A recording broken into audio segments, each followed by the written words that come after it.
ভাবো, তুমি জাহান্নামের খবর পাওয়ার পরেও তুমি আলহামদুলিল্লাহ বলেছ। তুমি যে আলহামদুলিল্লাহ বলেছ, তোমার আলহামদুলিল্লাহটা আমার কাছে এত পছন্দ হয়েছে, আমি রব্বুল আলামিন তোমার উপর খুশি হয়েছি। ওই আলহামদুলিল্লাহ বলার কারণে আমি আল্লাহ তোমাকে চিরদিনের জন্য জান্নাত দিয়ে দেব। আলহামদুলিল্লাহর ফজিলত আসেনি? আলহামদুলিমান কদ্দার খায়রাও ওয়া খাবালা, আলহামদুলিমান কদ্দার খায়রাও ওয়া খাবালা, والشكر لمن صور حسنا وجمالا، والشكر لمن صور حسنا وجمالا، لا زد ولا ند ولا هد لمولى، لا زد ولا ند ولا هد لمولى، الآن كما كان ولم يلق زوالا، الآن كما كان ولم يلق زوالا। शुक्र गुजर और बंदा दुनियाई, शुक्र गुजर और बंदा दुनियाई, जहर फले नज नियामत बेरे जाई, जहर फले नज नियामत बेरे जाई।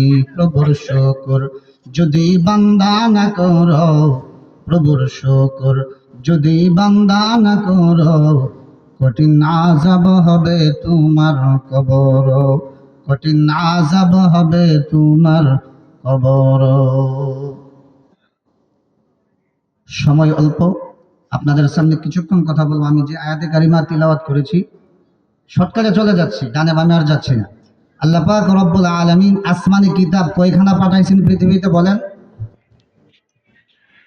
104খানা। কয়খানা? একটু সাথে সাথে বলতে হবে। 104খানা আসমানি কিতাবের ভিতরে বড় বড় কিতাব কয়টি? 4টি। কয়টি? 4টি।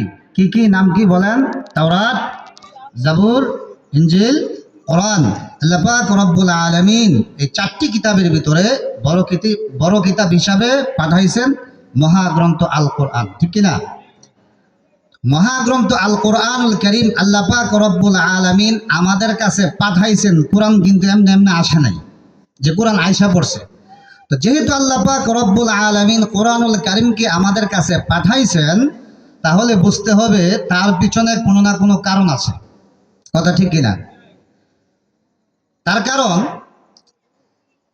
উদাহরণস্বরূপ বলতেছি, ধরেন আজকের আমাদের যে সভাপতি সাহেব ওনার ছোট ভাইকে পাঠাইছেন মৌলগ্রামের বাজারে। মৌলগ্রামের বাজারে যাওয়ার পরে ওনার এক বন্ধু জিজ্ঞেস করতেছে, কি ব্যাপার তুমি বাজারে কেন আসলা? তো বন্ধু, আমি বাজারে আসছি, আমার ভাই আমাকে পাঠাইছে। তো তোমার ভাই কি জন্য পাঠাইছে? তো আমার ভাই আমাকে পাঠাইছে ভাইয়ের মোবাইলটা নষ্ট, মোবাইলটাকে সার্ভিসিং করার জন্য। কি জন্য?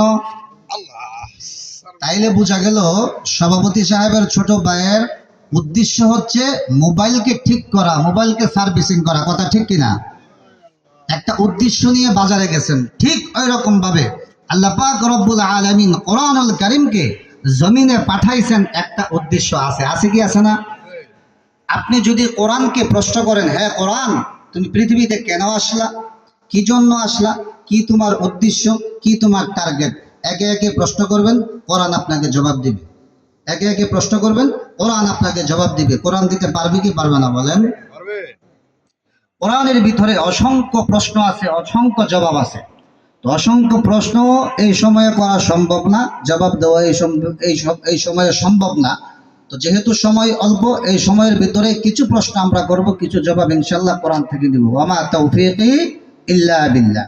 আল্লাহ পাক রব্বুল আলামিন কোরআনকে যেহেতু পাঠাইছেন, কোরআনের যেহেতু একটা টার্গেট নিয়ে আমাদের নিকট আসছেন, কোরআনকে আপনি এবার প্রশ্ন করলেন, হ্যাঁ কোরআন, তোমার নাম কি?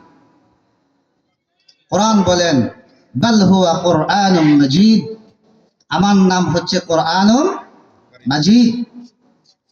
হ্যাঁ কোরআন, তোমার নাম কোরআনুল মাজিদ, ঠিক আছে, তোমার বাড়ি কোথায়? কোরআনের বাড়ি আছে না? আমার কথা কি আপনারা বুঝেন? কোরআনের বাড়ি কি আছে? কোরআনকে জিজ্ঞেস করলেন, প্রশ্ন করলেন, হে কোরআন তোমার বাড়ি কোথায়? কোরআন বলেন ফি লাওহিম মাহফুজ, আমার বাড়ি হচ্ছে লাউহে মাহফুজ।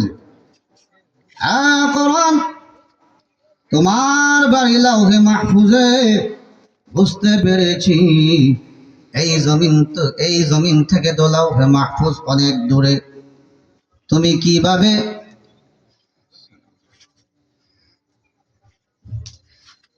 কিভাবে এই জমিনের মধ্যে এসেছো? কারো না কারণের মাধ্যমে তুমি জমিনের মধ্যে এসেছো, এমনি এমনি তো জমিনের মধ্যে তুমি আসতে পারো নাই। কোরআন জবাব বলেন নাযালা বিহির রূহুল আমিন, জিবরাইল আমিনের মাধ্যমে আমি পৃথিবীতে এসেছি, জমিনে এসেছি। কার মাধ্যমে? হ্যাঁ কোরআন বুঝতে পেরেছি, জিবরাইল আমিনের মাধ্যমে তুমি জমিনে এসেছো, পৃথিবীতে এসেছো। কিন্তু কোন মাসে তুমি পৃথিবীতে এসেছো? কোন মাসে তুমি জমিনে আগমন করেছো? কোরআন জবাব বলেন শাহরু রমাদানাল্লাযী উনজিলা ফীহিল কুরআন। চিল্লাকুন আল্লাহু আকবার। আমি রমাদান মাসে জমিনে আগমন করেছি। কোরআন বুঝতে পেরেছি, তুমি রমাদান মাসে জমিনে আগমন করেছো, কিন্তু কোন রাত্রিতে তুমি জমিনে আগমন করেছো? কোরআন জবাব বলেন ইন্না আনজালনাহু ফি লাইলাতিল কদর, আমি লাইলাতুল কদরের রাত্রিতে জমিনে আগমন করেছি। কোরআন বুঝতে পেরেছি, কদরের রাত্রিতে তুমি জমিনে আগমন করেছো, কিন্তু তুমি কার পক্ষ থেকে এসেছো? কে তোমাকে পাঠাইছে? এবার কোরআন জবাব বলেন তানজিলুম মির রাব্বিল আলামিন, মহান রব্বুল আলামিনের পক্ষ থেকে আমি পৃথিবীতে এসেছি। আমাদের পরবর্তী বক্তা উনি এসে পড়েছেন, আমি আর আলোচনা লম্বা করব না, এখানে আমি শেষ করলাম। আপনারা আমার জন্য দোয়া করবেন। আর আমার আলোচনার পূর্বে যে কোরআন তেলাওয়াত করছেন হাফেজ সালমান, আমার ছেলে, তা আপনারা ওর জন্য দোয়া করবেন, আল্লাহ তাআলা যেন ওকে দ্বীনের দাঈ হিসাবে, হক্কানি হাফেজ, হক্কানি আলিম হিসাবে কবুল করেন, বলুন আল্লাহুম্মা আমিন। তো যেহেতু মেহমান বসে আছেন আমার পাশে, এটা আমার বাড়ি, তো আমার বাড়ির মেহমান যদি আমার পাশে বসে থাকে আর আমি আলোচনা করি, এটা আমার কাছে একটু বেমানান মনে হচ্ছে।